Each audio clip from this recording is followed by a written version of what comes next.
આંખે આસુડાની વેલી આંખે આસુડાની વેલી ભક્તો છે પીને ચાલો રે જમણા મારતી તું તો માળા રે જપીને મારા રામની તું તો માળા રે જપીને મારા શ્યામની તારી ઇજ્જત પડ જાય લાખની તું તો માળા રે જપીને મારા રામની તું તો માળા રે જપીને મારા શ્યામની તારી ઇજ્જત પડ જાય લાખની તું તો માળા રે જપીને મારા રામની તું તો માળા રે જપીને મારા શ્યામની તું તો માળા રે જપીને મારા રામની બોલે રામચંદ્ર ભગવાન કી જય કૃષ્ણ કનૈયા લાલ કી જય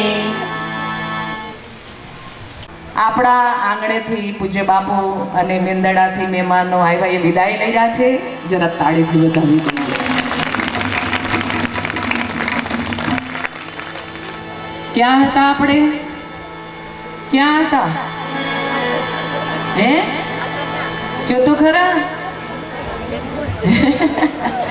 હે ને વ્યસન ઉપર હતા. માટે ખરીની ચોપાઈ પણ આપણને એનાથી આગળ પ્રેરણા આપે છે. શું પ્રેરણા આપે છે એને જોવાનો પ્રયત્ન કરીએ. કથા સાંભળવા તો આવ્યા, સંકલ્પો તો લીધા કે હવે અઠવાડિયે હું વિશ્વ કલ્યાણની પ્રાર્થનામાં જોડાઈ જઈશ, અઠવાડિયે 1 કલાક કાઢીશ. જઈએ ખરા, મહિનો 2 મહિના 5 મહિના 6 મહિના વર્ષ, પણ કયું એવું તત્વ છે જે આપણને જકડી લે છે. માટે ફરીની ચોપાઈ આપણને આગળ પ્રેરણા આપે છે. ધીરત સદા માયા કર પ્રેરા કાલ કર્મ સુભવ ગુણગેરા ધીરત સદા માયા કર પ્રેરા કાલ કર્મ સુભવ ગુણગેરા કાલ કર્મ સુભવ ગુણગેરા ધીરત સદા માયા કર પ્રેરા કાલ કર્મ સુભવ ગુણગેરા માયા એવું તત્વ છે ક્યારે આપણને જકડી લેશે એની ખબર નહીં પડે. માટે એક શ્રેષ્ઠ દ્રષ્ટાંત પ્રજ્ઞા પુરાણ અંદર બતાવ્યું છે. હવે આ બાજુ હવે બધું પતી ગયું હે ને, હવે થોડાક આમ આવીએ. આ તકલીફ ત્યાં જ પડે છે, કાંઈ નથી કરી શકવાના, ખબર જ છે તોય આપણું મન હે એટલે જ નથી મળતું. કાંઈ એમને થોડું કીધું અખાએ, હે અખાએ શું કીધું? તિલક કરતા 53 ગયા, જપમાળાના નાકા ગયા, કથા સુની સુની ફૂટા કાન, તોય નો આવ્યો. જો કેટલા વર્ષ પહેલા એને કહી દીધું, એમને કીધું છે, જોયું હોય તો કીધું હોય ને. તિલક કરતા 53 ગયા, ચાંદલો શું કામ કરી એ જ ખબર નથી. 53 વર્ષ પૂરા થઈ જાય તોય ખબર નહીં તિલક શું કામ કરવાનું, શું કામ કરીએ ચાંદલો? કયો તો ખરા હે બધાય કરે એટલે આપણે કરીએ. હે ચાંદલો ક્યાં કરવાનો કહેવામાં આવ્યો?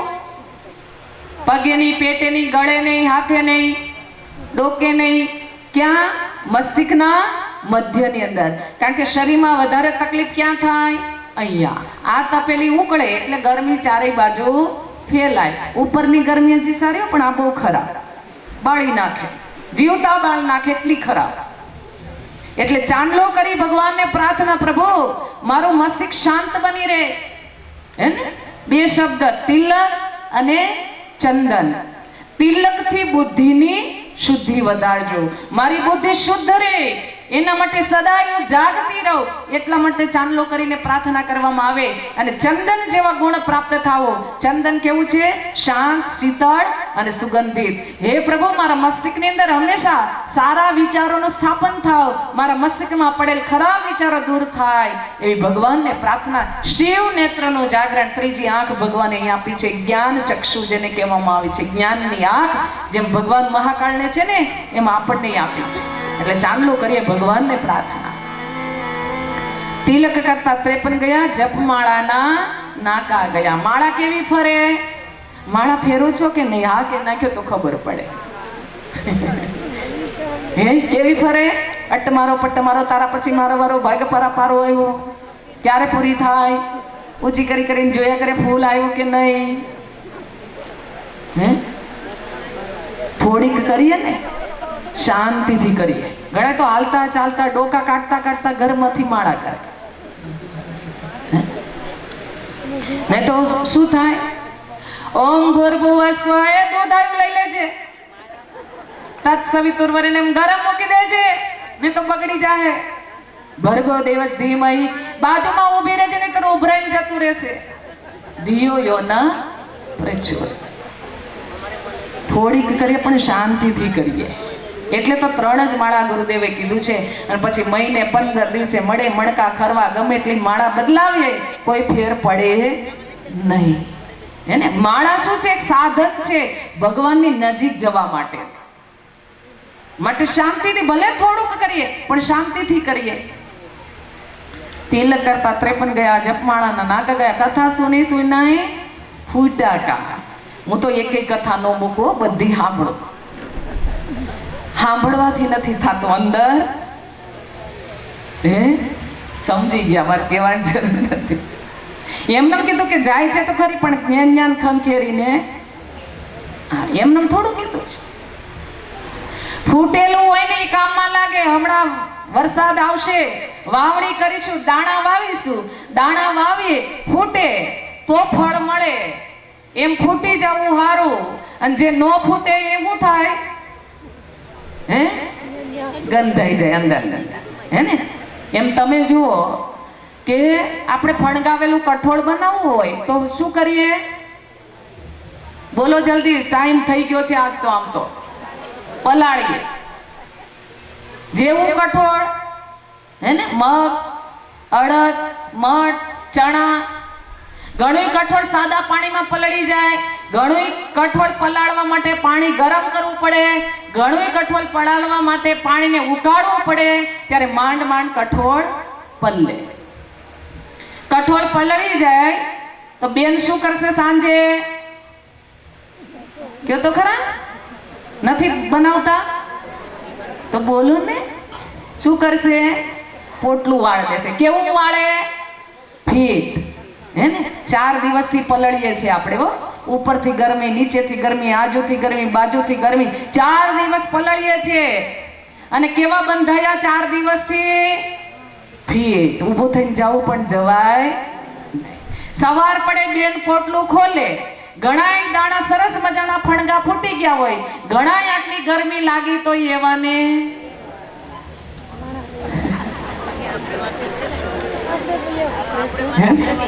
જેને ફણગા ફૂટી ગયા એને બેન શું કરશે? તારવીને લઈ લેશે. કાચા ખાય તો શરીરને કામમાં લાગે, પોષક તત્વો મળે. વઘારીને ખાય તોય પોષક તત્વો મળે. પણ જે કડક રહ્યા છે એને બેન શું કરશે? પાછા બોટલમાં ભરી દે. શું કરે? ફેંકી દે. અને જ્યાં ફેંક્યા છે ને એ ધરતી પર પડશે. ગમે એટલું ખાતર પાણી નાખશો, ધોધમાર વરસાદ વરસશે તો પણ ઉગશે નહીં. અને ભૂલથી કદાચ પશુ પક્ષીને ખાઈ લેશે તો પાછા જમીન ઉપર આવશે, કેટલાને ઠેબે ચડશે અને અંતે એનો નાશ થશે. માટે આજે વિચારી લેજો, કાલે છેલ્લો દિવસ છે. કડક રહેવું છે કે ફૂટી જવું છે? હા, અહીંયા તો કેવા મીઠા ફૂટી જવું છે. હવે જોઈએ, અમે પૂછીશું ફોન કરીને કેટલા ફણગા ફૂટ્યા. હે ને? કયા ફણગા ફૂટવા જોઈએ? સત્કર્મોના, સારા વિચારોના ફણગા ફૂટે તો જ કથા સાર્થક કહેવાય, બાકી કથા સફળ થતી નથી. માટે પ્રજ્ઞા પુરાણની અંદર એક શ્રેષ્ઠ દ્રષ્ટાંત બતાવ્યું છે. એક માજી 80 વર્ષના થયા. 80 વર્ષ ગામમાં ખૂબ સારું કામ કરે, આડોશી પાડોશીને મદદ કરે, નાના નાના છોકરાને બોલાવે, એને રમાડે, એ વાર્તા કે ખવડાવે, આડોશી પાડોશીને પણ મદદ કરે. એમાં ને એમાં માજીના 80 વર્ષ પૂરા થઈ ગયા. માજીનું આયુષ્ય પૂરું થયું અને ભગવાને સ્વર્ગમાંથી દેવદૂતોને મોકલ્યા અને કીધું જાઓ જઈને માજીને સ્વર્ગમાં લઈ આવો. દેવદૂતો આવ્યા, માજીને કહેવા લાગ્યા, માજી તમને લેવા માટે અમે સ્વર્ગમાં આવ્યા છીએ, ભગવાને તમને યાદ કર્યા. અને આ સાંભળીને માજી બહુ ખુશ થયા અને એની અંદર માયાએ પ્રવેશ કર્યો. માયા ક્યારે આવી જાય એની ખબર ન પડે. હો,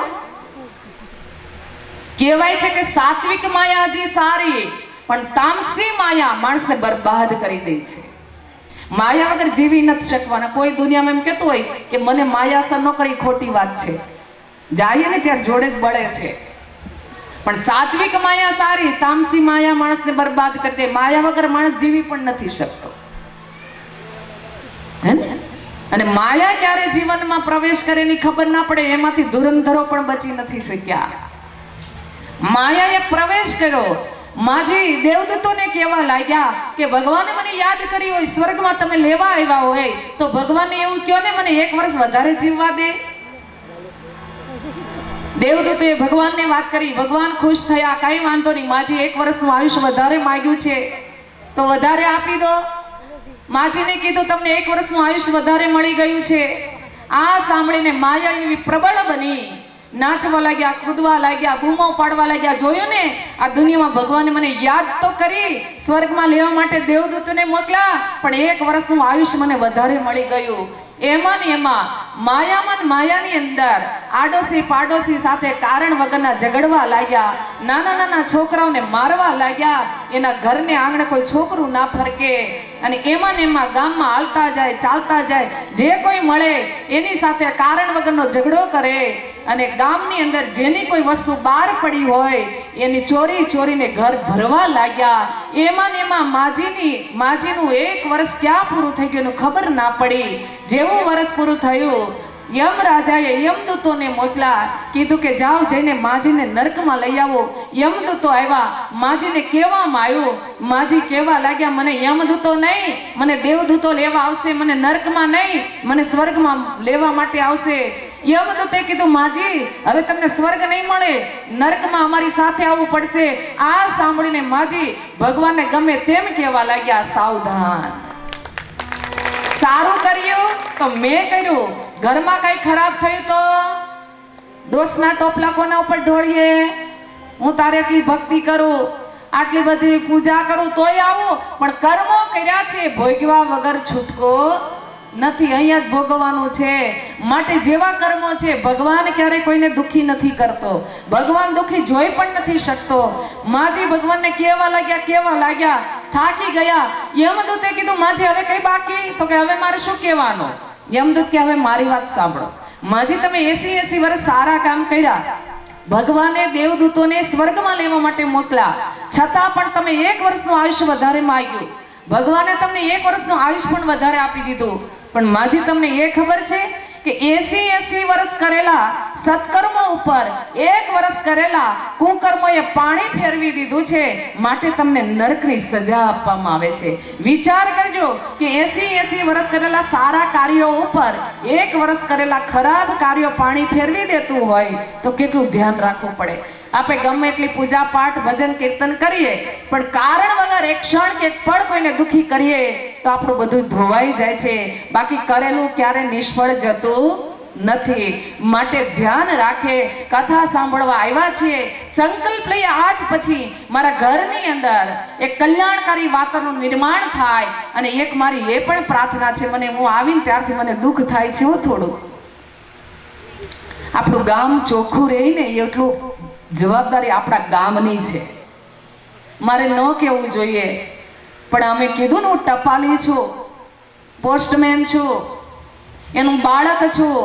મને મોકલીને ગોકળિયું ગામ બનાવવું છે, આપણા ગામને અયોધ્યા ધામ બનાવવું છે, જ્યાં પવિત્રતા છે, ત્યાં પરમાત્માનો વાસ છે. જો ગામને સુખી કરવું હોય તો આજે સંકલ્પ લઈ લો કે અમે અમારા ગામને ચોખ્ખું રાખીશું. મારી બહેનોને પહેલી પ્રાર્થના છે કે એક બેન આ ગામની સંકલ્પ લેશે કે પોતે એની ચારેય બાજુ ચોખ્ખું રાખે. પહેલા વ્યવસ્થા એવી બનાવે. મને ખબર છે ગામડાની, હું ગામડામાં મોટી થઈ છું, કેવી પરિસ્થિતિ હોય હું બધુંય સમજુ છું, પણ એનો ઉપાય પણ હોય છે. આટલું બધું પાણી તમે જુઓ, આજે પાણી કેટલું બધું કિંમતી છે, નહીં મળે આવતા દિવસોમાં પાણી નહીં મળે. અને એમાંય આપણે આજુબાજુ કેટલી ગંદકી કરીએ છીએ. ખાવાનું પણ, અરે અન્ન દેવતાનો કોપ ઉતરશે ને ઘરમાં તો અનાજ નહીં રહે. કોઈના પગે અનાજ કચરાવું ના જોઈએ. કમસે કમ એટલો તો સંકલ્પ લઈએ કે આપણા ઘરને આંગણે એવો એક ખાડો બનાવે સોચ કે એની અંદર એ બધું ભેગું થાય ને કોઈના પગે કચરાય નહીં. આ એટલો તો સંકલ્પ લો કથા સાંભળીને. હે, અને મારી બહેનોને એક મારી વિનંતી કરું છું, હું 2 દિવસ રોજ કહીશ, એટલો સંકલ્પ લેજો તો જ મને એમ લાગશે અહીંયા અમને બોલાવ્યા છે ને એમ લાગશે કથા સફળ. એક બેન સંકલ્પ કે આજુબાજુ રોજ હું શ્રાવણ લઈને મારા આંગણાને ચોખ્ખું રાખીશ. કારણ કે સ્ત્રીનો અરીસો એનું આંગણું છે. જો આંગણું પવિત્ર હશે ને તો એના ઉપરથી ખબર પડી જશે આ બે ઘરમાં કેવા બેન રહી છે. જેનું આંગણું પવિત્ર, નું ઘર પવિત્ર, ઘર પવિત્ર, નું મન પવિત્ર, અને જ્યાં મન પવિત્ર છે ત્યાં ભગવાન દોડતો આવે છે. એટલો સંકલ્પ અવશ્ય લેજો, ને તો પછી અખાએ કીધું ને એવું થાય. હે ને, આટલી મારી એક વિનંતી છે. હવે પછી આપણી ફરજ છે, બીજા આવીને આપણને શું કામ કે? આપણી ફરજ છે. જો વ્યક્તિ પોતે પોતાની જવાબદારી લેશે ને તો કોઈને કેવું નહીં પડે. આપણે તરત જ ફરિયાદ કરશું, હું તો રોજ વાળું, મારા બાજુવાળા નથી વાળતા, કઈ ન વાળતા, આપણે વાળ નાખવાનું. અઠવાડિયું વાળશું ને તો એને શરમ આવશે. 9મા દિવસે આપણા પેલા હાવણો લઈને બહાર નીકળશે. એમાં કઈ આપણે ઘસાઈ નહીં જઈએ. શરૂઆત આપણે કરવી પડશે. આપણે કેવાથી કઈ થાય. અમે તમને એમ થતું ને આ બધા સંન્યાસી હશે, ઘર પરિવાર, અમે આ જઈને બધું કામ કરીએ, વાળીએ છીએ આંગણા રોજ. એવું નથી કે એમને ભાષણ આપીને એમને કહીએ છીએ, અમે કરીએ છીએ પછી